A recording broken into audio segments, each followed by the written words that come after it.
بسم الله الرحمن الرحيم والصلاة والسلام على أشرف المرسلين. Salam alaikum, bonjour tout le monde. Aujourd'hui, on va voir ensemble d'autres exercices avec solution toujours sur le module théorique.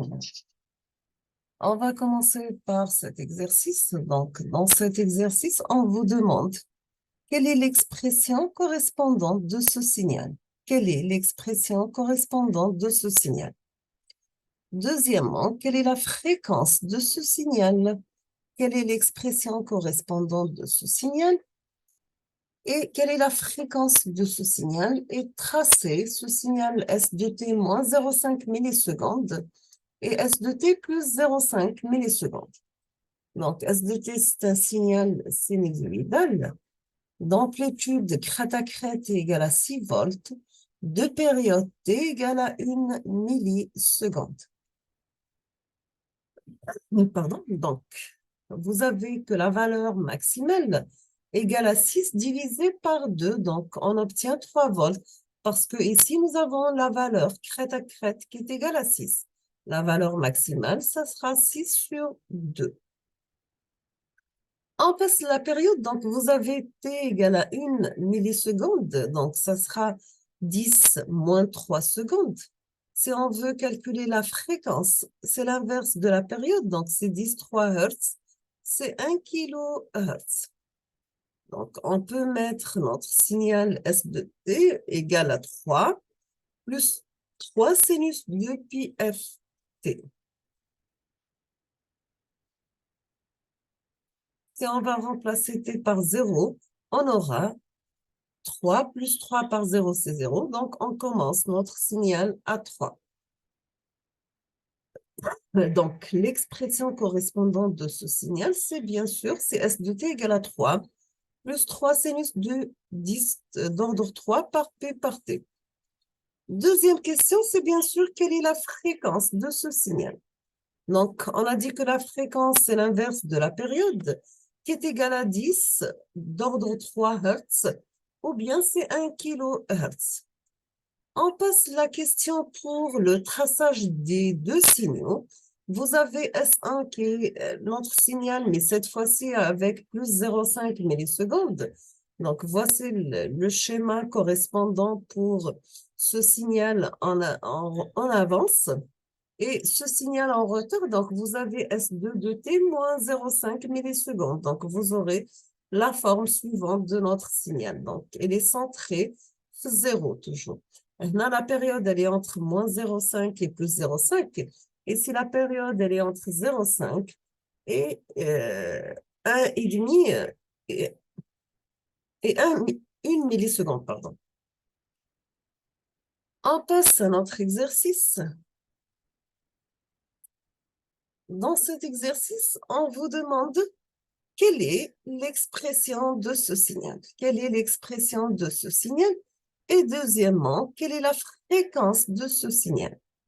Et troisièmement, la même chose qu'avant, on vous demande de tracer notre signal U de t moins 50 microsecondes et U de t plus 0,5 microsecondes. Donc, quelle est l'expression de ce signal? Quelle est la fréquence de ce signal? Tracer ce signal U de t moins 50 microsecondes et de t plus 0,5 microsecondes.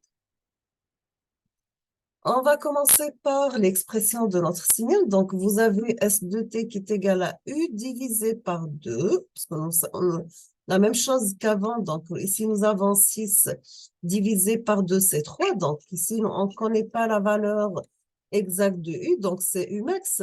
Donc, S de t, ça sera U sur 2 plus U sur 2, sinus de pi f t plus la phase. Ou bien, on peut la mettre la forme U sur 2 moins U sur 2 par cosinus de pi f t plus la phase phi. D'accord? Donc, ça, c'est la première question. C'est l'expression de notre signal. On passe la deuxième question. C'est bien sûr la fréquence de ce signal. Nous avons la période qui est égale à 50 microsecondes, sachant que 50 microsecondes correspond à 50 multiplié par 10 d'ordre moins 6 secondes. Donc, la fréquence qui est égale à l'inverse de la période, donc 1 sur 50 par 10 d'ordre 6, est égale tout simplement 2 multiplié par 10 d'ordre 4 Hertz.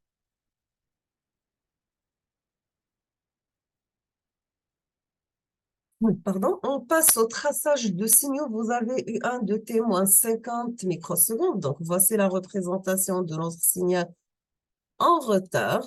Et pour U de t plus 50 microsecondes, c'est notre signal en avance. On termine avec cet dernier exercice. Dans cet exercice, on vous demande de calculer l'énergie et la puissance des signaux suivants, sachant que t, c'est la période, on va la prendre égale à 1. Vous avez le premier signal, c'est bien l'échelon de Heaviside. Deuxièmement, vous avez la fonction porte de largeur grand T et de hauteur 1 sur grand T. Elle est centrée sur 0. D'accord? Donc, calculer l'énergie et la puissance des signaux suivants et on va prendre la période égale à 1. Premièrement, l'échelon de Heaviside. Deuxièmement, la fonction porte de largeur grand T et de hauteur 1 sur grand T, centré sur 0. On va commencer par le premier signal, c'est bien l'échelon de Heaviside. Donc, l'échelon de Heaviside qui prend la valeur 1 pour T positive, il prend la valeur 0 pour T négative. Pour la formule de l'énergie, donc c'est un calcul d'intégrale entre moins l'infini à plus l'infini de I de T élevé au carré dt.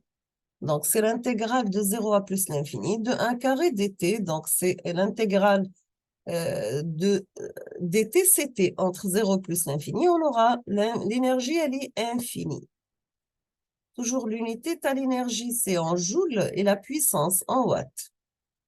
On passe la formule, tu as la puissance. Donc, la puissance, c'est la limite de 1 sur grand T quand t tend vers l'infini, un intégral entre moins t sur 2 et t sur 2 de s de t élevé au carré dt. Donc, c'est la limite de 1 sur grand t quand t tend vers l'infini, un intégral entre 0 et t sur 2 de 1 carré dt.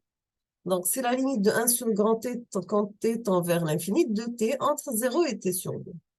On va simplifier le t avec le t, ça reste 1,5. Donc, la valeur de la puissance est égale à 1,5 watts. Donc, c'est un signal à énergie infinie et puissance moyenne finie. On fait la même chose, mais cette fois-ci avec notre signal fonction porte de largeur grand T, de hauteur 1 sur T, centré sur 0. On va commencer par l'énergie, donc c'est un calcul d'intégrale entre moins T sur 2 et T sur 2, de 1 sur T élevé au carré dt. Après simplification, on trouve que la valeur de l'énergie est égale à 1 joule parce que nous avons la période T égale à 1. Pour la puissance, c'est la limite. Toujours, la puissance des signaux à énergie finie, elle est nulle. On trouve que la puissance égale à 0 watts. Sachant que pour la puissance, c'est la limite de 1 sur grand T quand T tend vers l'infini, un intégral entre moins T sur 2 et T sur 2 de 1 sur T élevé au carré dt. Nous sommes arrivés à la fin de cette vidéo. Je vous remercie infiniment pour votre attention. Comme toujours, n'hésitez pas si vous avez des questions. Et à la prochaine vidéo, Inch'Allah. Merci beaucoup.